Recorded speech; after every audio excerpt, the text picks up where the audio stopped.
হাসানের মাথায় ক্রিকেটারদের টুপির মতো সাদা টুপি, গায়ে হালকা নীল রঙের শার্ট, পরনে জিন্সের ৩-৪ পকেটওয়ালা প্যান্ট, কিন্তু পায়ে স্পঞ্জের স্যান্ডেল।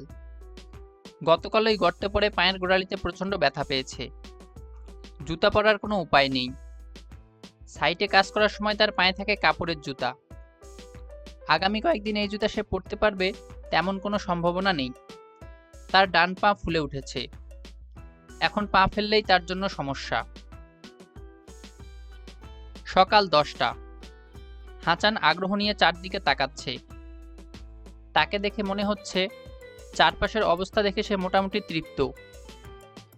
তবে আরও অনেক কিছু করার বাকি। এক সপ্তাহে কাজ যতটুকু আগানোর কথা ততটুকু অবশ্য আগায়নি। 3টা টিউবওয়েল বসানো হয়েছে। ডিপ টিউবওয়েলের কাজ চলছে, এখনও শেষ হয়নি। 2টা বড় জেনারেটর চলে এসেছে। ইলেকট্রিক লাইন টানার কাজ মোটামুটি শেষ। ওয়ার্কারদের থাকার জন্য 4টা লম্বা টিনের শেড করা হয়েছে। এই মুহূর্তে 118 জন ওয়ার্কার কাজ করছে। এই সংখ্যা আরও বাড়বে। আরও 2টা টিন শেড বানাতে হবে। এক এক ধরনের ওয়ার্কাররা এক একটা টিন শেডে থাকবে। মাটি কাটার মানুষরা একটিতে, রাজমিস্ত্রিরা একটিতে, লোহার কারিগররা আরেকটিতে, ইলেকট্রিক মিস্ত্রি, রং মিস্ত্রি, অনেকগুলি দল। সংখ্যায় বেশি হলেই কাজ ভালো হয় না। সংখ্যাটাকে কাজে লাগানোর জন্য একদল হুকুম দেবার লোক লাগে। হাসান এই শ্রেণীর লোকেরই অভাব অনুভব করছে। তবে সে অত্যন্ত আনন্দিত যে মজুকে পাওয়া গেছে। মজুর বয়স 40-এর মতো, কাকলাসের মতো চেহারা, চামড়া রোদে পুড়ে প্রায় ঝলসে গেছে। গলার স্বরে সমস্যা আছে, কথা বলে চিঁচি করে। তার খুব ঘনিষ্ঠজন ছাড়া তার সব কথা কেউ বুঝতে পারে না। মজু যে কোনো কাজ জানে, যে কোনো সমস্যা বুদ্ধি খাটিয়ে সমাধান করতে পারে। মজুকে যদি বলা হয়, মজু এই কাজটা করতে হবে, সম্পূর্ণ মাটির ঘর বাড়ি হবে, ঘরের ছাদও মাটির, বৃষ্টি পড়লে মাটির ছাদ গলে বাড়ি ধসে যাবে, একটা বুদ্ধি বের করো যেন ছাদ ধসে না যায়। মজু দাঁত দিয়ে আঙ্গুলের নখ কাটতে কাটতে বলবে, আচ্ছা। পারা যাবে না? মজু অবশ্যই হ্যাঁ সূচক মাথা নাড়বে। হাসানের ধারণা মজুর ঘাড়ে কোনো সমস্যা আছে, এজন্য সে না সূচক মাথা নাড়তে পারে না। শারীরিক সমস্যার কারণে হ্যাঁ সূচক মাথা নাড়ে। যেহেতু হ্যাঁ সূচক মাথা নেড়ে ফেলেছে, সেহেতু কোনো না কোনো বুদ্ধি বের করে কাজটা করে ফেলে। হাসানের মতে এরকম একটা লোক পাশে থাকা আর 10টা হাতি পাশে থাকা সমান। মজুর মতো আরেকজন আছে, নাম মোবারক। হাসান তাকে ডাকে ফাঁকিবাজ মোবারক। তার প্রধান লক্ষ্য কিভাবে ফাঁকি দেবে। শুধু একা ফাঁকি দেবে না, তার পুরা দল নিয়ে ফাঁকি দেবে। ফাঁকি ধরা পড়লে মিষ্টি করে হাসবে, মাথা চুলকাবে। মোবারক মূলত রং মিস্ত্রি, কিন্তু সেও মজুর মতো সব ধরনের কাজ জানে এবং তীক্ষ্ণ বুদ্ধি। মোবারকের বুদ্ধি কাজে লাগাতে তার পেছনে সবসময় একজন লেগে থাকতে হয়, যার প্রধান কাজ মোবারক কোন দিক দিয়ে ফাঁকি দিচ্ছে সেটা বের করা। ইঞ্জিনিয়ারিং ইউনিভার্সিটি থেকে পাশ করা সদ্য 3 জনকে হাসান তার প্রজেক্টে কাজ দিয়েছে। এদের বয়স অল্প, নতুন চিন্তাভাবনা, এরা ভালো করবে। কার্যক্ষেত্রে সেরকম দেখা যাচ্ছে না। প্রজেক্টের ব্যাপার দেখে এরা মোটামুটি হক চকিয়ে গেছে। তারা 3 জনই একসঙ্গে ঘোরে, একসঙ্গে দাঁড়িয়ে নিচু গলায় কথা বলে, খুবই আনাড়ি ভঙ্গিতে সিগারেটে টান দিয়ে খক খক করে কাশে। হাসানের ধারণা চাকরি পাওয়ার পর তারা সিগারেট ধরেছে। হাসানকে তারা 3 জনেই কোনো কারণ ছাড়াই অসম্ভব ভয় পায়। হাসান তাদেরকে এখনো কোনো কাজ দেয়নি। বিরাট কর্মযোগে পরে 3 তরুণ ইঞ্জিনিয়ারের শুকনো মুখ দেখতে তার ভালো লাগে। 3 জন এখন গিট্টু পাকিয়ে আছে। গিট ফাঁড়িয়ে 3 জনকে 3 দিকে লাগিয়ে দিতে হবে। এমন কাজের চাপে ফেলতে হবে যেন তাদের দেখা হয় রাত 10টার পর। হাসান পা লেংচাতে লেংচাতে এগুচ্ছে। তাকে এগুতে দেখে দূর থেকে প্রায় ছুটতে ছুটতে লিনা উপস্থিত হলো।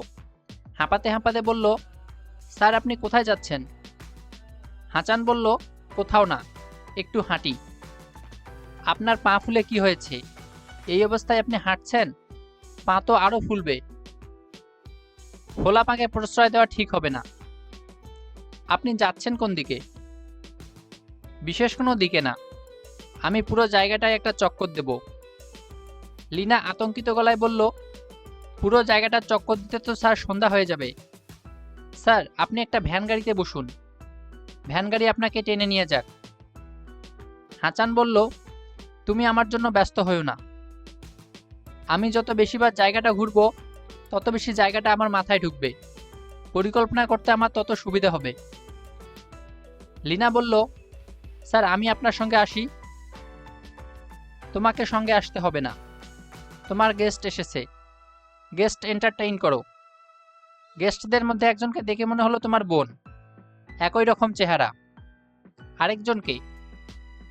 লিনা লজ্জিত গলায় বলল, ফিরোজ ভাই।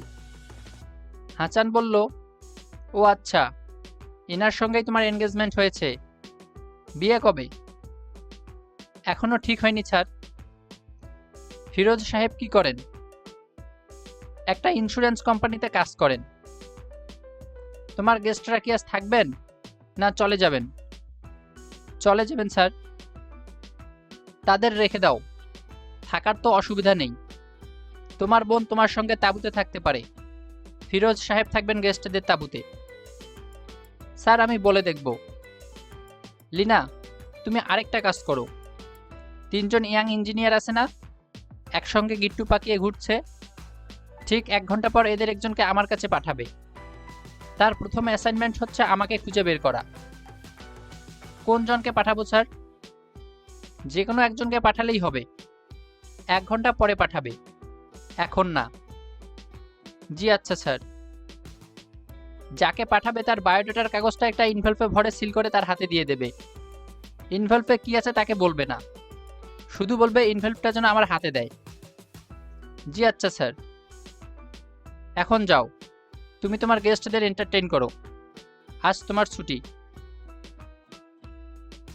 লিনা ফিরোজ এবং বিনাকে সঙ্গে নিয়ে হাঁটছে। লিনা যাচ্ছে আগে আগে, লিনার পেছনেই বিনা, তার পেছনে ফিরোজ। লিনা এমন ভঙ্গিতে হাঁটছে যেন পুরো অঞ্চলটা তার চেনা, যেন এটা তারই রাজত্ব, সে রাজত্ব দেখতে বের হয়েছে, অথচ জায়গাটা সে মোটেই চেনে না। পরশুদিনই সে একবার শালবনে হারিয়ে গিয়েছিল, শালবন থেকে কোন দিকে বের হতে হবে কিছুই বুঝতে পারছিল না। আজও সে শালবনের ভেতরেই ঢুকেছে। ফিরোজ বলল, আমরা যাচ্ছি কোথায়? লিনা বলল, বালির পাহাড় দেখতে যাচ্ছি।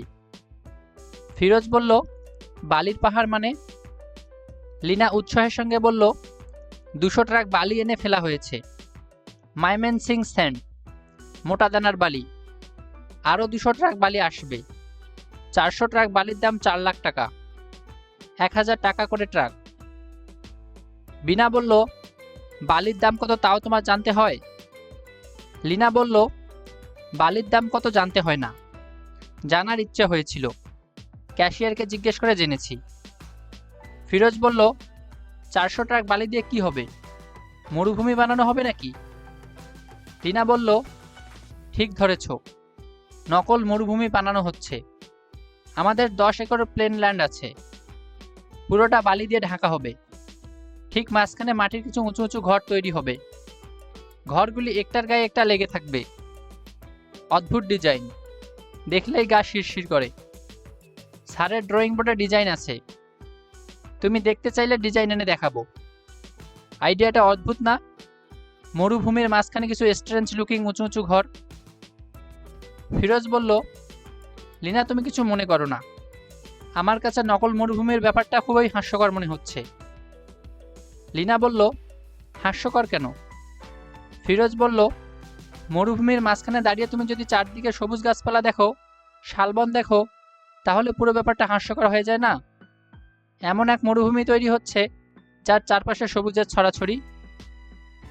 লিনা আহত গলায় বলল, স্যার হাস্যকর কাজ কখনো করবেন না, চারপাশের গাছপালা যেন দেখা না যায় সেরকম কোনো ব্যবস্থা অবশ্যই নেওয়া হবে। ফিরোজ বলল, ব্যবস্থা নেওয়া হলে তো ভালোই, তুমি এমন রাগ করছো কেন? লিনা বলল, স্যার সম্পর্কে কেউ হেলাফেলাভাবে কথা বললে আমার খুব রাগ লাগে। কেন রাগ লাগবে কেন? উনি কি মহাপুরুষ নাকি? লিনা কঠিন গলায় বলল, উনি মহাপুরুষ না, উনি সাধারণ মানুষ, সাধারণ মানুষ হয়েও উনি স্বপ্ন তৈরি করার কাজ করেন। ফিরোজ সিগারেট ধরাতে ধরাতে বলল, তিনি কিন্তু নিজের স্বপ্ন তৈরি করার কাজ করেন না, অন্যের স্বপ্ন নিয়ে কাজ করেন। অন্যের ফরমায়েশি স্বপ্ন অন্যের অর্থে তৈরি করা। লিনা দাঁড়িয়ে পড়ল, চাপা গলায় বলল, প্লিজ স্টপ ইট। বালির পাহাড় দেখতে হবে না, চলো ফিরে যাই। ফিরোজ বলল, তুমি অকারণে রাগ করছো। রেগে আগুন হবার মতো কোনো কথা তো আমি বলিনি, কিছু সত্যি কথা বলেছি। চলো তোমার বালির পাহাড় দেখে আসি। না, দেখতে হবে না। লিনা উল্টো দিকে হাঁটতে শুরু করলো। বিনা এসে পাশে দাঁড়ালো। সে চাপা গলায় বলল, তুমি এরকম ছেলেমানুষি করছো কেন আপা? লিনা বলল, কি ছেলেমানুষি করলাম? বিনা বলল, তুমি কাঁদছো, কাদার মতো তো কিছু হয়নি। তুমি অবশ্যই চোখ মুছে আমাদের বালির পাহাড় দেখাতে নিয়ে যাবে। আপা, চোখ মুছো। লিনা চোখ মুছল। বিনা বলল, আপা, তুমি কি জানো যে তুমি খুবই অস্বাভাবিক আচরণ করছো? জানি না, মন খারাপ হয়েছে এইটুকু জানি। মন খারাপটা তো ঘন ঘন না করে একটু কম করলে হয় না আপা? আমার মধ্যে তোর মতো কোনো সুইচ নেই যে মন খারাপের সুইচ অফ করে মন ভালো করার সুইচ অন করে দেব। চোখ মুছো আপা, আবার তোমার চোখে পানি। লিনা চোখ মুছল। হাসান ঝিলের পাড়ে একা বসে আছে। জায়গাটা ঝিল না, নিচু জায়গা। প্রজেক্টে এই জায়গার নাম দেওয়া হয়েছে ঝিল। মাটি কেটে কৃত্রিম ঝিল বানানো হবে। মাটি কাটার লোকজন আছে, এখনো মাটি কাটা শুরু হয়নি। ঝিলের জন্য জায়গাটা হাসানের পছন্দ হচ্ছে না। জায়গাটা নিচু, বর্ষায় এমনিতেই পানি জমে থাকে। সুবিধে বলতে এইটুক, হাসানের মতে ঝিলটা শালবনের ভিতর দিয়ে যাবে। ঝিলের পানি হবে কাকচুক্ষুর মতো টলটলে। পানি খুব গভীর হবে না, সূর্যের আলো যতটুকু যেতে পারে ততটুকুই গভীর। স্যার, আমাকে ডেকেছেন? হাসান পাশ ফিরল। তার পা ভালোই যন্ত্রণা দিতে শুরু করেছে। সে পা না নাড়িয়ে শুধু পাশ ফিরেছে, এতেই পা টনটন করছে। লিনা আপা এই খামটা আপনাকে দিতে বলল। হাসান খাম হাতে নিল। আপনার একটা চিঠি এসেছে, চিঠিটাও আপা আপনাকে দিতে বলেছেন। হাসান বলল, থ্যাংক ইউ। হাসান ব্যক্তিগত লেখা খামটা চোখের সামনে ধরল। নাজমার চিঠি, ডাকে আসেনি, হাতে হাতে এসেছে। প্রতিদিনই একটা গাড়ি ঢাকা থেকে আসতে যাচ্ছে, চিঠি আনা নেওয়া কোনো সমস্যা না। হাসানের মনে হলো অতি দ্রুত এমন কোনো ব্যবস্থা করা উচিত যেন সরাসরি চিঠি চলে আসে। সেই সঙ্গে একজন পাশ করা ডাক্তারও দরকার, জরুরি কিছু ওষুধপত্র। হাসান নাজমার চিঠি রেখে অন্য খামটা খুলল। নাজমুল আলম কুরেশির বায়োডাটা। হাসান লিনাকে বলেছিল যে ছেলেটিকে পাঠাবে তার বায়োডাটা যেন সঙ্গে দিয়ে দেয়। কি জন্য বলেছিল এখন মনে পড়ছে না। সে কি অতিরিক্ত চাপের মধ্যে আছে? আছে হয়তো। নাজমুল আলম কুরেশি, তোমার ডাক নাম কি? বাবুল। দাঁড়িয়ে আছো কেন? ঘাসের উপর বসো, প্যান্ট অবশ্য নোংরা হবে, তাতে কি? নাজমুল বসল।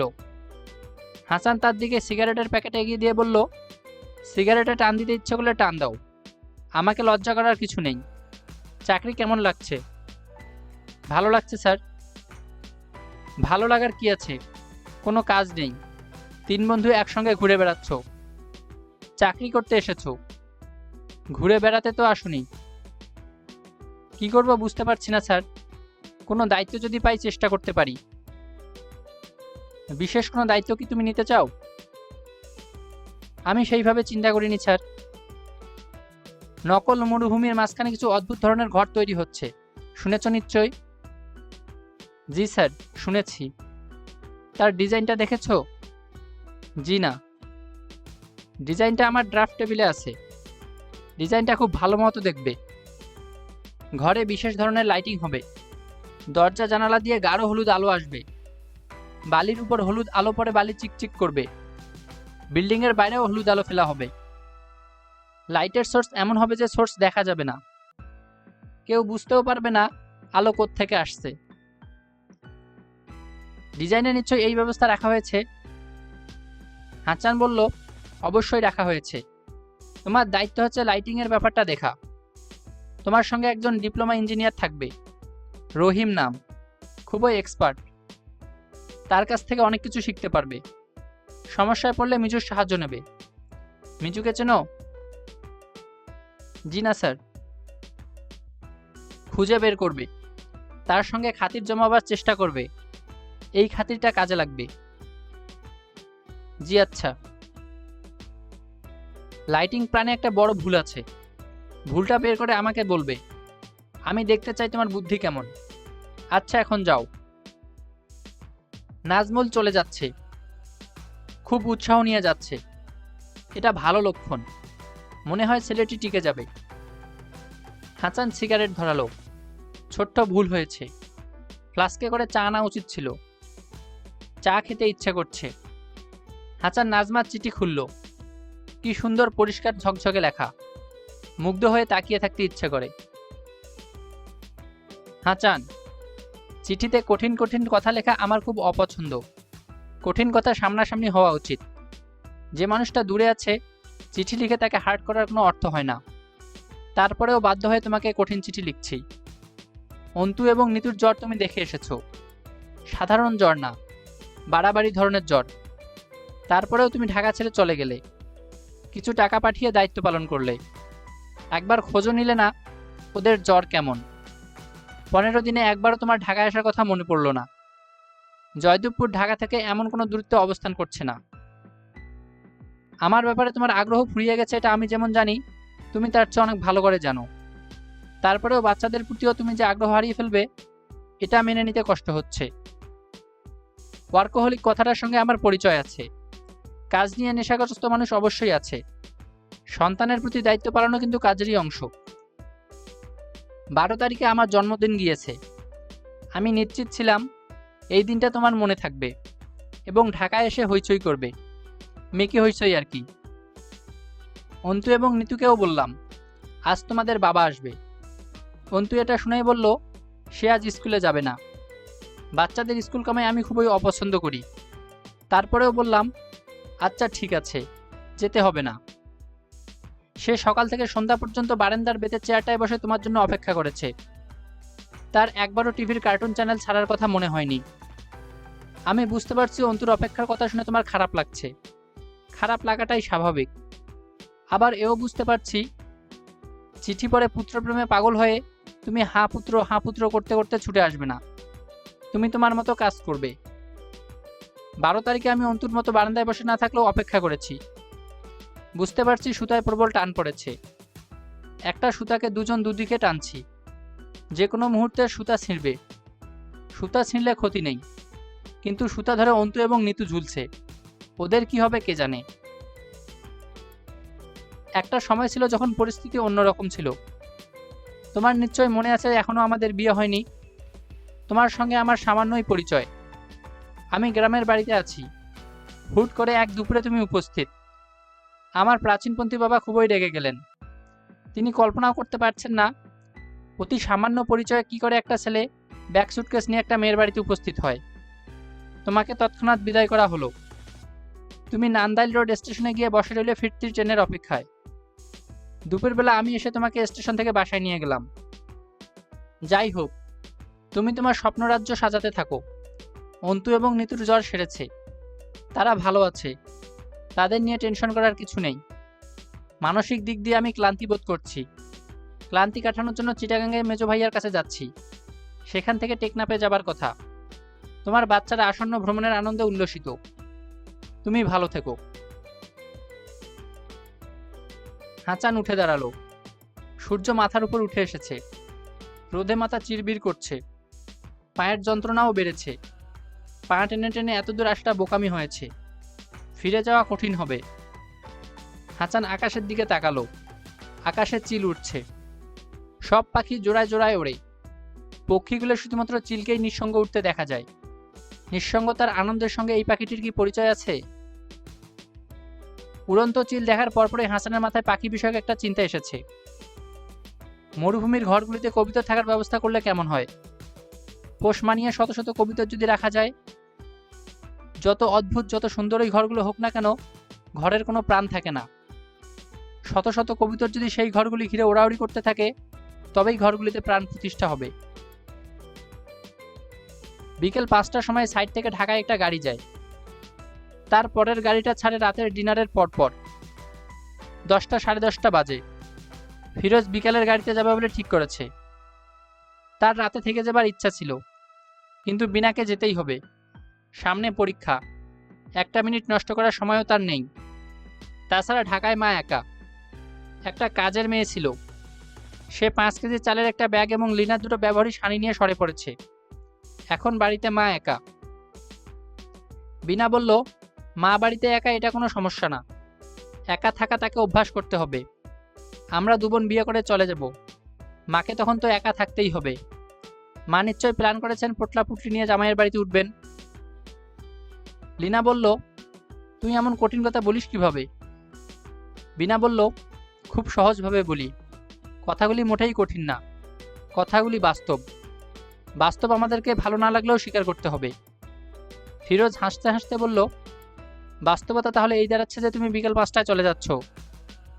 বিনা বলল, আপনার কি থাকার ইচ্ছা নাকি? ফিরোজ বলল, জঙ্গলে কোনোদিন রাত কাটাইনি।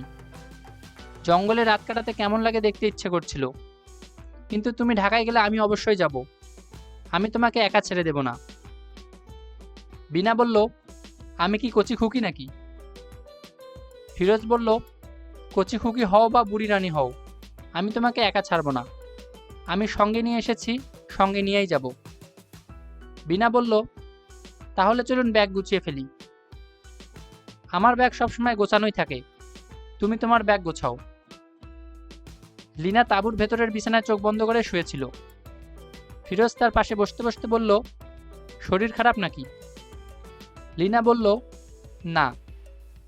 ফিরোজ বলল, আমরা চলে যাব, আমাদের হাসি মুখে বিদায় দাও। উঠে বসো, যাবার আগে তোমার হাতে 1 কাপ চা খেয়ে যাই। লিনা উঠে বসল। বিছানা থেকে নামতে নামতে বলল, তোমরা থেকে যাও, স্যার থেকে যেতে বলেছেন। ফিরোজ বলল, তোমার স্যার কি বলেছেন বা না বলেছেন তা তোমার কাছে যত গুরুত্বপূর্ণ, আমার কাছে তত গুরুত্বপূর্ণ না। তোমার বলাটাই আমার কাছে গুরুত্বপূর্ণ। আমি বলছি থেকে যাও। একটা বিশেষ কারণে আমার নিজ থেকেই থেকে যাবার ইচ্ছা ছিল। তুমি না বললেও এটা আমার পরিকল্পনার মধ্যেই ছিল। বিনা যেহেতু যাচ্ছে, কাজে আমাকে যেতেই হবে। লিনা বলল, বিশেষ কারণটা কি? ফিরোজ বলল, শালবনের দিকে চলো, হাঁটতে হাঁটতে বিশেষ কারণটা বলি। এখানে বলা যাবে না, বিনা যে কোনো সময় এসে পড়বে। লিনা বলল, আমার হাঁটতে ইচ্ছা করছে না, এখানেই বলো। ফিরোজ বলল, তুমি মনে হয় এখনো আমার উপর রাগ করে আছো। রাগটা একপাশে সরিয়ে আমার সঙ্গে চলো তো প্লিজ। তোমার স্যার সম্পর্কে কঠিন কোনো কথা বলে যদি তোমাকে হার্ট করে থাকি, সেজন্য আমি ক্ষমা প্রার্থনা করছি। ক্ষমা প্রার্থনার কি হলো? কিছু নিশ্চয়ই হয়েছে, নয়তো তুমি এত রাগ করবে কেন? লিনা শোনো, আমি সর্ব অর্থে একজন প্রতিভাশূন্য মানুষ। প্রতিভাধরদের এই জন্য প্রচণ্ড হিংসা হয়। যা বলি হিংসা থেকেই বলি। এটা আমার চরিত্রের প্রধান ত্রুটিগুলোর একটি। এই ত্রুটি তোমাকে ক্ষমা করতে হবে। চলো একটু হাঁটতে যাই। 5টা বাজতে এখনো 35 মিনিট দেরি আছে, আমরা তার আগেই চলে আসব। লিনা স্যান্ডেল পরল। তাঁবুর পেছনেই শালবন, তাদের বেশি হাঁটতে হলো না। ফিরোজ বলল, বইপত্রে পড়েছি জঙ্গলের পূর্ণিমা অসাধারণ হয়, নেক্সট পূর্ণিমায় আমি চলে আসব। লিনা বলল, এসো। ভরা পূর্ণিমায় হাত ধরাধরি করে তোমাকে নিয়ে বনে হাঁটব। আশা করি তোমার স্যার রাগ করবেন না। স্যারের কথা এখানে আসছে কেন? স্যার কেন রাগ করবেন? ফিরোজ বলল, তার লয়াল কর্মচারী কোম্পানির স্বার্থ চিন্তা না করে অন্য একজন পুরুষ মানুষের হাত ধরে হাঁটছে, রাগ করার কথা তো। ওনার সম্পর্কে এইভাবে কথা বলবে না। ফিরোজ বলল, ঠাট্টা করছিলাম। লিনা বলল, আমার সঙ্গে ঠাট্টাও করবে না, আমি ঠাট্টা বুঝি না। ফিরোজ বলল, আচ্ছা যাও, ঠাট্টাও করব না, সব সময় সিরিয়াস কথা বলবো। ফিরোজ তার পাঞ্জাবির পকেটে হাত দিতে দিতে বলল, তোমার জন্য সামান্য একটা উপহার এনেছি। লিনা বলল, কি উপহার? একটা আংটি। হঠাৎ আংটি দেবার দরকার পড়লো কেন? কি আশ্চর্য, তোমাকে আমি একটা আংটি দিতে পারবো না? তোমার আঙ্গুলে হয় কিনা দেখো। লিনা বলল, তুমি পরিয়ে দাও। ফিরোজ হঠাৎ শব্দ করে হেসে ফেলল। লিনা বলল, হাসছো কেন? ফিরোজ বলল, একটা বিশেষ ঠাট্টা করতে ইচ্ছে হচ্ছে। ঠাট্টাটার কথা মনে করেই হাসি আসছে। ঠাট্টাটা করতে ইচ্ছে করছে। আমি আবার প্রমিস করেছি ঠাট্টা করব না। শোনো লিনা, একটা শেষ ঠাট্টা করি, আর কোনোদিন করব না। Promise by your name. Lina বলল, করো, ঠাট্টা করো। ঠাট্টা করা যার স্বভাব, সে ঠাট্টা না করে থাকতে পারবে না। ফিরোজ বলল, তুমি যখন আংটিটা আমার কাছে দিয়ে বললে তুমি পরিয়ে দাও, তখন আমার বলতে ইচ্ছে করলো, আমার পরিয়ে দেওয়াটা শোভন হবে না। তুমি বরং আংটিটা তোমার স্যারের কাছে নিয়ে যাও। উনি মুরব্বী মানুষ, উনি পরিয়ে দেবেন। এই বলে ফিরোজ উচ্চস্বরে হাসতে লাগলো। লিনাও হেসে ফেলল। তার আঙ্গুলে পরানো আংটির দিকে তাকিয়ে অবাক হয়ে বলল, হীরার আংটি নাকি? ফিরোজ বলল, হ্যাঁ, হীরার আংটি। আমি খুবই দরিদ্র মানুষ, দিনে আনি দিনে খাই অবস্থা। তারপরেও আমি ঠিক করে রেখেছিলাম এমন একটা আংটি তোমাকে আমি দেব, যার গল্প তুমি কোনো একদিন তোমার পুত্রকন্যাদের করবে। তুমি তাদের বলবে, যখন আমাদের বিয়ে হয় তখন তোমার বাবার অবস্থা খুবই খারাপ। একটা ইন্স্যুরেন্স কোম্পানিতে সে চাকরি করত, সেই চাকরিও চলে গেল। তারপরেও তোমার বাবা আমাকে 25,000 টাকা দিয়ে একটা হীরার আংটি কিনে দিয়েছিল। লিনা হতভম্ব গলায় বলল, আংটিটার দাম 25,000 টাকা? ফিরোজ বলল, না, 16,000 টাকা। গল্প করার সময় তুমি নিশ্চয় একটু বাড়িয়ে বলবে, বলবে না?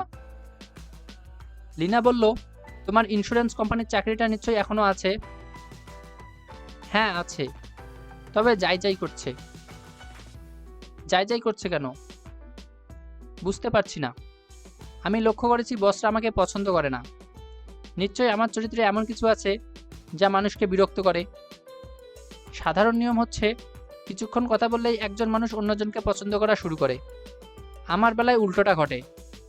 কেউ আমার সঙ্গে আধা ঘন্টা কথা বললেই সে আমাকে অপছন্দ করবে, এটা নিশ্চিত। লিনা, আংটিটা কি তোমার পছন্দ হয়েছে? হ্যাঁ, হয়েছে। খুব সুন্দর আংটি। এত দাম দিয়ে আংটি কেনার কোনো প্রয়োজন ছিল না। তোমার জন্য হয়তো প্রয়োজন নেই, আমার জন্য প্রয়োজন। তুমি ধরেই নিতে পারো, এটাই হবে তোমাকে দেওয়া আমার একমাত্র দামি উপহার। আমার পরের উপহারগুলি 200-250 টাকা দামের শাড়িতে সীমাবদ্ধ থাকবে। ঢাকায় যাবার গাড়ি হর্ন দিচ্ছে। বিনাকে দেখা যাচ্ছে ব্যাগ হাতে গাড়ির পাশে। সে এদিক ওদিক তাকাচ্ছে। ফিরোজ উঠে দাঁড়াতে দাঁড়াতে বলল, দুয়ারে প্রস্তুত গাড়ি, বেলা দ্বিপ্রহর। রাত 10টা। হাঁচান তার বিছানায় এলোমেলো ভঙ্গিতে শুয়ে আছে। পায়ের ব্যথা তীব্র হয়েছে। ক্লোফেনাক ট্যাবলেট সে কিছুক্ষণ আগে খেয়েছে। ব্যথা তেমন কমেনি, তবে শরীর ঝিম ধরে আছে। মনে হচ্ছে ব্যথা না কমলেও ঘুম চলে আসবে। তাঁবুর ভেতর আলো জ্বলছে। রাতের খাবার নিয়ে এসেছিল, হাঁচান ফেরত পাঠিয়েছে। খিদেয় পেট জ্বলছে, কিন্তু কোনো খাবার মুখে দিতে ইচ্ছে করছে না। লিনা তাঁবুর দরজার সামনে দাঁড়িয়ে ভীত গলায় বলল, স্যার, আসি? হাঁচান বলল, এসো। লিনা তাঁবুর ভেতর ঢুকল। সে রাত 8টা থেকেই ভাবছে স্যারকে দেখে আসবে, কেন জানি সাহস সঞ্চয় করে উঠতে পারেনি। হাঁচান যখন রাতের খাবার ফেরত পাঠায়, তখন তার মনে হলো এখন যাওয়া উচিত। একটা মানুষ ব্যথায় ছটফট করবে আর সে আরাম করে ঘুমাবে, এটা কেমন কথা?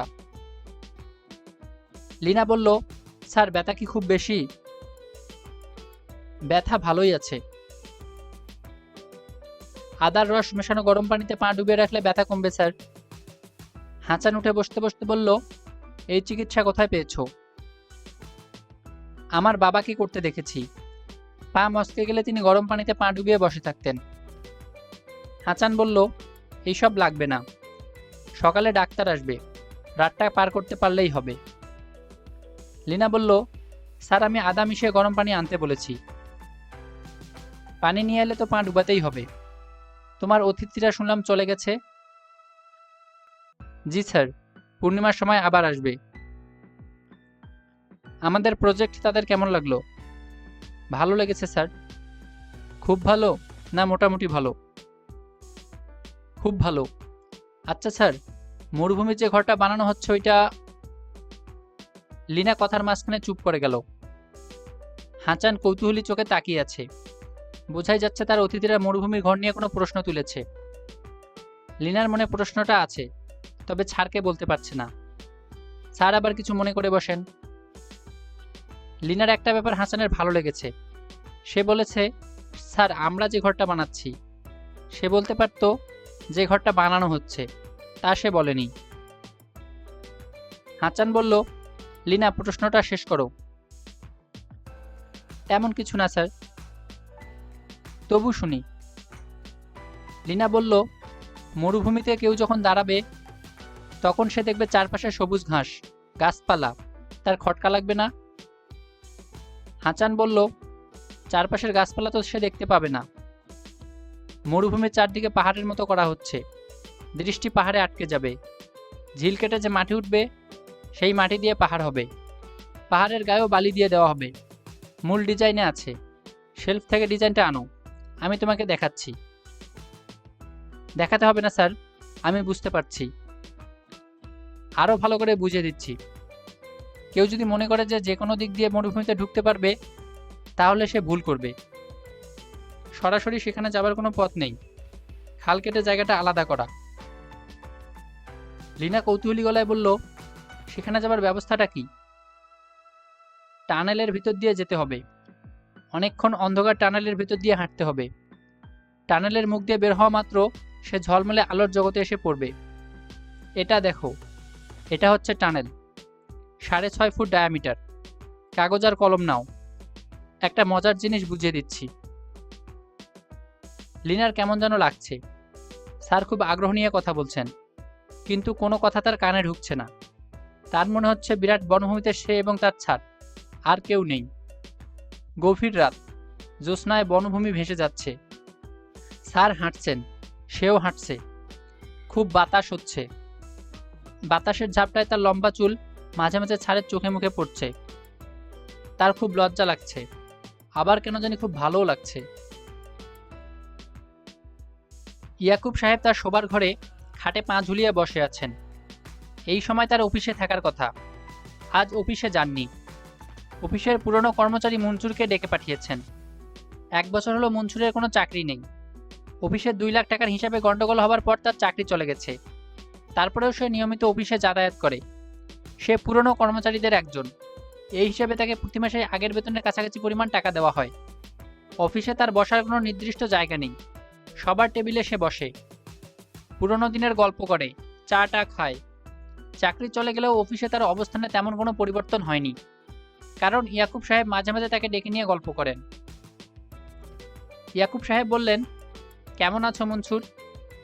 মনসুর বিনয়ে গলে গিয়ে বলল, ভালো আছি স্যার। বসো। মনসুর বসল। ইয়াকুব সাহেবের সামনে একটা নিচু চেয়ার রাখা। মনসুর এসে বসবে এই জন্যই রাখা। ইয়াকুব সাহেবের শোবার ঘরে খাট ছাড়া আর কোনো আসবাবপত্র নেই। ইয়াকুব সাহেব পা দোলাতে দোলাতে বললেন, জয়দেবপুরে আমাদের যে প্রজেক্ট চলছে, শুনলাম তুমি দেখতে গিয়েছিলে। মনসুর বলল, এই নিয়ে 3 বার গিয়েছিলাম স্যার। মাঝখানে একবার গিয়ে 2 দিন 2 রাত ছিলাম। কেমন দেখলে? বললে আপনি রাগ করবেন স্যার। টাকা পয়সার হরির লুট চলছে। হাসান নামে যাকে কাজ দিয়েছেন সে বাতাসে টাকা উড়াচ্ছে। নিচের টাকা তো না, পরের টাকা নষ্ট করতে মায়া লাগে না। দেখে কষ্ট লাগলো। খুব টাকা ওড়াউড়ি হচ্ছে। 2টা জেনারেটর আছে, তারপরেও আরেকটা নতুন জেনারেটর কেনা হয়েছে।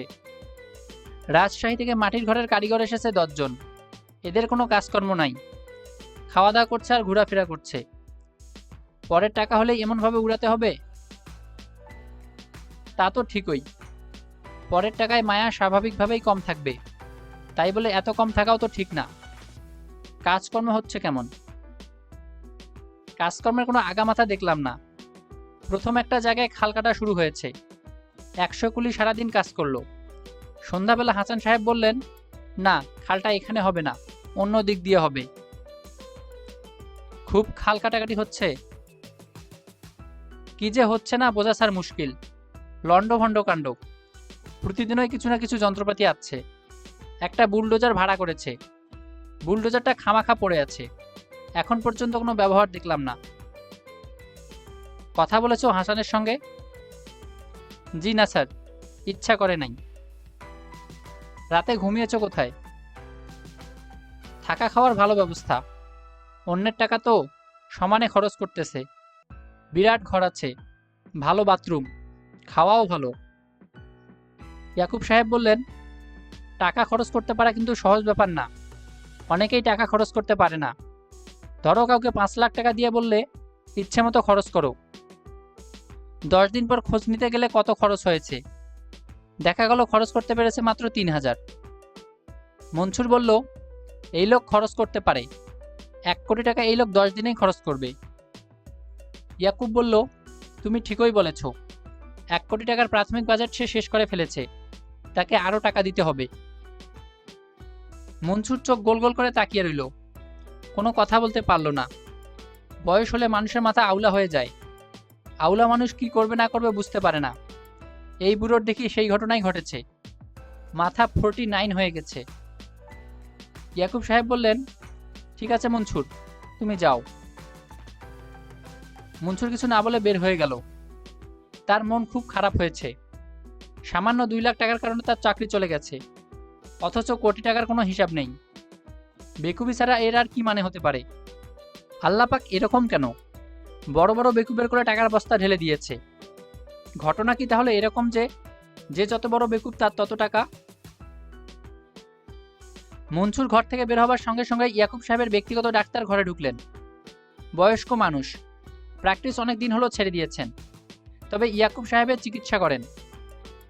ভদ্রলোকের নাম আব্দুল মুহিত, স্বল্পভাষী মানুষ, নানাবিধ ব্যাধিতে সারা বছর ভুগছেন। তিনি রোগের ব্যারোমিটার। ঢাকা শহরে যে কোনো রোগ তাকে দিয়ে প্রথম শুরু হবে। ইয়াকুব সাহেব বললেন, শরীর কেমন ডাক্তার? ডাক্তার সাহেব বললেন, মোটামুটি। পা ফুলে গিয়েছিল বলেছিলে, পায়ের ফোলা কমেছে? কিছুটা কমেছে। বাইরে কোথাও গিয়ে শরীর দেখিয়ে আসো। দেখি। মোহিত সাহেব ব্লাড প্রেশারের যন্ত্রপাতি বের করে ইয়াকুব সাহেবের ব্লাড প্রেশার মাপলেন, রক্ত নিলেন। ইউরিনের স্যাম্পল তৈরি ছিল, সেটিও নিলেন। মোহিত সাহেব কিছুদিন হলো একটি প্যাথোলজিক্যাল ল্যাব দিয়েছেন। ইয়াকুব সাহেবের রক্ত ইউরিন কিছুদিন পরপরই সেখানে পরীক্ষা করা হয়। ডাক্তার সাহেব বললেন, আমি যাই। ইয়াকুব সাহেব বললেন, কিছুক্ষণ বসো, গল্প করি। ডাক্তার সাহেব বসলেন। তার মুখ বিষণ্ণ, গল্প করার ব্যাপারে তার কোনো আগ্রহ দেখা গেল না। ইয়াকুব সাহেব বললেন, চুপ করে আছো কেন, কথা বলো। মোহিত সাহেব বললেন, কি কথা বলবো? যা তোমার বলতে ইচ্ছা করে। কিছু বলতে ইচ্ছে না করলে চুপচাপ সামনে বসে থাকো। মোহিত সাহেব চুপচাপ সামনে বসে রইলেন। ইয়াকুব সাহেব বললেন, সিগারেট খাবে? না, ছেড়ে দিয়েছি। একটা খেয়ে দেখো, মৃত্যুর সময় তো এসেই গেছে, মনের সব স্বাদ আহ্লাদ মিটিয়ে ফেলা ভালো। মোহিত সাহেব কিছু বললেন না। ইয়াকুব সাহেব খুব আগ্রহ নিয়ে বললেন, জয়দেবপুরে আমি যে বিরাট একটা কাজে হাত দিয়েছি শুনেছ নাকি? শুনেছি। আমার নাতনি আসবে, নাতনিকে এবং আমার মেয়েকে চমকে দেবার ব্যবস্থা। চমকে দেবার জন্য কোটি কোটি টাকা খরচ করছেন? হ্যাঁ, করছি। মোহিত সাহেব লম্বা নিঃশ্বাস ফেলে বললেন, টাকা আছে, খরচ করতে অসুবিধা কি? 5 কোটি টাকা খরচ করলে 1 মাসের ভেতর অন্য কোনো ব্যবসা থেকে 5 কোটি টাকা চলে আসবে। তা হয়তো আসবে, না আসলেও অসুবিধা নেই। মোহিত সাহেব অনেকক্ষণ চুপ করে বসে আছেন। একেবারেই কোনো কথা না বলাটা অভদ্রতা হয় ভেবেই বললেন, আপনার নাতনি কবে আসবে? ইয়াকুব সাহেব আগ্রহ নিয়ে বললেন, জুন মাসে আসবে, সে তার জন্মদিন এখানে করবে। তার আগেই কি শিশু পার্ক না কি যেন বানাচ্ছেন সেটা শেষ হবে? অবশ্যই হবে, এক্সপার্টের হাতে পড়েছে, কাজ হচ্ছে মেশিনের মতো। দেখেছেন? না, দেখিনি, নাতনির সঙ্গে দেখব। তবে কাজ কেমন আগাচ্ছে সে রিপোর্ট প্রতিদিন পাচ্ছি। ডাক্তার সাহেব বললেন, উঠি, শরীরটা ভালো লাগছে না, বিশ্রাম করব। বসো ডাক্তার, বসো, আরেকটু বসো। শরীর ভালো লাগছে না, এজন্যই তো বেশি বসা দরকার। বসে গল্প করো। মোহিত সাহেব অনিচ্ছার সঙ্গে বসে আছেন। ইয়াকুব সাহেব অতি বুদ্ধিমান মানুষ। কেউ একজন তার সামনে অনাগ্রহের সঙ্গে বসে থাকবে, এটা বুঝতে না পারার কোনো কারণ তার নেই। কিন্তু মোহিত সাহেবের মনে হচ্ছে ইয়াকুব সাহেব এই ব্যাপারটা বুঝতে পারছেন না। ডাক্তার। জি। তুমি যেটাকে শিশু পার্ক বললে সেটা আসলে পার্ক না, তার নাম দেওয়া হয়েছে মায়ানগর। নামটা কেমন? খারাপ না। মায়ানগর নামটা ভালো নাকি মায়াপুরী? ডাক্তার সাহেব বললেন, একই। মায়ানগরে যাবার পর তোমার চোখে মায়া লেগে থাকবে, যাই দেখবে মনে হবে মায়া। ভালো তো। একটা ডাইনোসর পার্ক হচ্ছে, 10টা নানান ধরনের ডাইনোসর বানানো হচ্ছে। ডাইনোসরগুলি কিন্তু মাটিতে দাঁড়িয়ে থাকবে না, এক হাঁটু পানিতে থাকবে। ডাক্তার সাহেব বললেন, ও। ডাইনোসর তো স্থবির, এক জায়গায় দাঁড়িয়ে থাকে। এক জায়গায় দাঁড়িয়ে থাকলে প্রাণ প্রতিষ্ঠা হয় না। কাজেই এমন ব্যবস্থা করা হয়েছে যাতে তাদের স্থবিরতা খানিকটা দূর হয়। ডাক্তার সাহেব আবার বললেন, ও। কি করা হয়েছে শোনো। যে পানির উপর ডাইনোসরগুলি দাঁড়িয়ে আছে সেই পানির রং পরিবর্তনের ব্যবস্থা রাখা হয়েছে। ভোরবেলায় পানির রং থাকবে গাঢ় নীল, যতই সময় যাবে পানির রং বদলাতে থাকবে। ঠিক সন্ধ্যায় সূর্য ডোবার সময় পানির রং হবে গাঢ় লাল। পানির নিচে থাকবে লাইটিং এর ব্যবস্থা। তোমার কাছে ব্যবস্থাটা কেমন লাগছে? খারাপ না। আমি শুনে মুগ্ধ হয়েছি। এই বয়সে আমি যদি মুগ্ধ হই তাহলে বাচ্চাদের কি হবে চিন্তা করো তো। ডাক্তার সাহেব বললেন, আজ উঠি, সামান্য কাজও আছে। বড় মেয়ের শাশুড়ি আজমির শরীফ যাচ্ছেন, আমার সঙ্গে দেখা করতে আসবেন। ইয়াকুব সাহেব বললেন, কাল পরশু আবার এসো, মায়ানগরের অন্যান্য প্রজেক্টগুলির কথা বলবো। কুব্রিকের একটা ছবি আছে, তুমি হয়তো দেখোনি, 2001 স্পেস ওডিসি। আর্থার সি ক্লার্কের উপন্যাস নিয়ে বানানো ছবি। সেখানে একটা অদ্ভুত স্লেব আছে, মসৃণ স্লেব, অনেক দূর পর্যন্ত উঠেছে। সেখান থেকে বিচিত্র সুরের সঙ্গীত শোনা যায়, সেই ব্যবস্থাও হচ্ছে।